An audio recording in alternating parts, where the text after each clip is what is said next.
السلام علیکم ورحمۃ اللہ وبرکاتہ۔ الحمد للہ رب العالمین والصلاة والسلام علی رسولہ الکریم، اما بعد، اعوذ باللہ من الشیطان الرجیم، بسم اللہ الرحمن الرحیم، واعتصموا بحبل اللہ جمیعا ولا تفرقوا، وقال النبی صلی اللہ علیہ وسلم المسلم اخو المسلم۔ صدر محفل، حکم صاحبان، مشفق و مربی اساتذہ کرام اور میرے دینی میلی بھائیوں، آج کی اس پررونق بزم میں جس عنوان پر اظہار خیال کرنے کی جرأت کر رہا ہوں وہ ہے اتحاد و اتفاق کی اہمیت۔ اپنے موضوع کے وضاحت سے قبل موضوع کے لغوی و اصطلاحی تعریف بیان کر دوں تاکہ موضوع کے افہام و تفہیم میں دشواری لاحق نہ ہو۔ بس اتحاد کے لغوی معنی ایک ہونا اور کسی فاصلے میں متحد ہونا۔ اتحاد و اتفاق کے اصطلاحی تعریف وہ حالات قوم کے افراد علمی و فکری طور پر یا کسی فاصلے کے لیے متحد ہو۔ برادران اسلام، یہ بات مسلمہ حقیقت مبنی ہے کہ ہم ایک دوسرے کے بھائی ہیں اور ہم ایک دوسرے کے ساتھ ہمدردی کے جذبات رکھتے ہیں۔ فرمان باری تعالیٰ ہے انما المؤمنون اخوہ، سورہ الحجرات، مسلمان آپس میں بھائی ہیں۔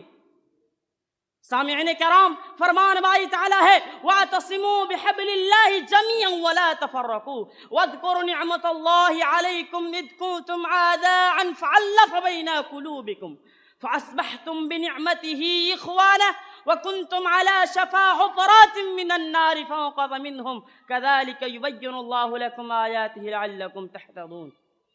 اسی طرح اللہ تعالیٰ نے تمہارے لیے آیات کو کھول کر بیان کرتا ہے تاکہ تم ہدایت یافتہ ہو جاؤ۔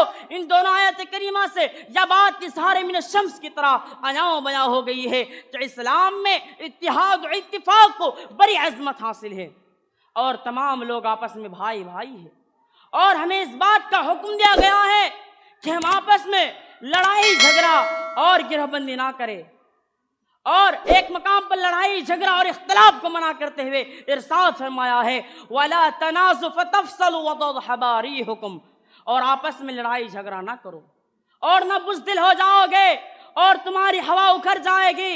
اور ایک مقام پر اللہ کے حبیب جناب محمد الرسول اللہ صلی اللہ علیہ وسلم نے ارشاد فرمایا ہے المسلم اخو المسلم، صحیح مسلم۔ تو کہیں ارشاد فرمایا ہے مثل المؤمنین فی توادہم وتراحمہم وتعاطفہم مثل الجسد الواحد اذا استقى منہ عضو تداعى له سائر الجسد بالسحر والحمى۔ مومنوں کی مثال آپس میں ایک دوسرے سے محبت کرنا، ایک دوسرے پر ترس کھانا، ایک دوسرے پر شفقت کرنا، یہ ایک ہی جسم کے مانند قرار دیا ہے۔ جب اس کے جسم کے ایک حصہ بھی بیمار ہوتا ہے تو پورا جسم بخار سے یا درد سے تڑپ اٹھتا ہے۔ اور اب آئیے اتحاد و اتفاق کے چند فوائد ہیں، میں ان کو واضح کرنا مناسب سمجھتا ہوں۔ اس کی بہت ساری فوائد ہیں۔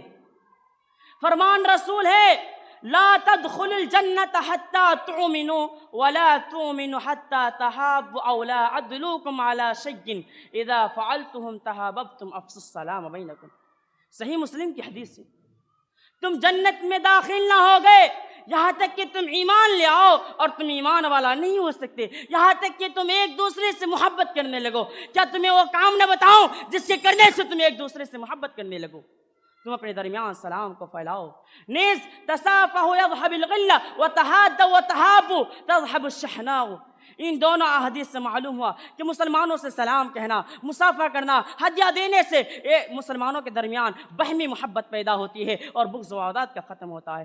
نیز اتحاد و اتفاق اللہ رب العزت کی محبت نصیب ہوتی ہے، اتحاد و اتفاق ایمان کی لذت نصیب ہوتی ہے، اتحاد و اتفاق کرنے سے قیامت کے روز اللہ کا سایہ نصیب ہوگا۔ میرے بھائیوں، خلاصہ کلام یہ ہے کہ ان تمام قرآن و حدیث کے دلائل سے یہ بات اظہار من الشمس کی طرح عیاں بیاں ہو گئی ہے کہ اسلام میں اتحاد و اتفاق کو بڑی عظمت حاصل ہے اور تمام لوگ آپس میں بھائی ہیں، اور ہمیں اس بات کا حکم دیا گیا ہے کہ ہم تفرقہ بازی سے منع فرمایا ہے۔ اور امت مسلمہ کی قوت اسی میں ہے کہ اللہ کی رسی کو مضبوطی سے تھام لے اور اتحاد و اتفاق اختیار کریں۔ اختلاف و انتشار امت کو کمزور کر دیتا ہے، جبکہ اتحاد اللہ رب العزت کی مدد اور نصرت کا سبب بنتا ہے۔ لہٰذا مسلم معاشرے کی کامیابی اور سربلندی کا راز اتحاد و اتفاق ہے۔ آخر میں اللہ تعالیٰ سے دعا ہے کہ اللہ تعالیٰ ہم تمام مسلمانوں کے بھائیوں کے درمیان اتحاد و اتفاق پیدا کر دیں، آمین، اور اللہ کی رسی کو مضبوطی سے تھامنے کی توفیق عطا فرمائے، آمین۔ وآخر دعوانا ان الحمد للہ رب العالمین۔ السلام علیکم ورحمۃ اللہ وبرکاتہ۔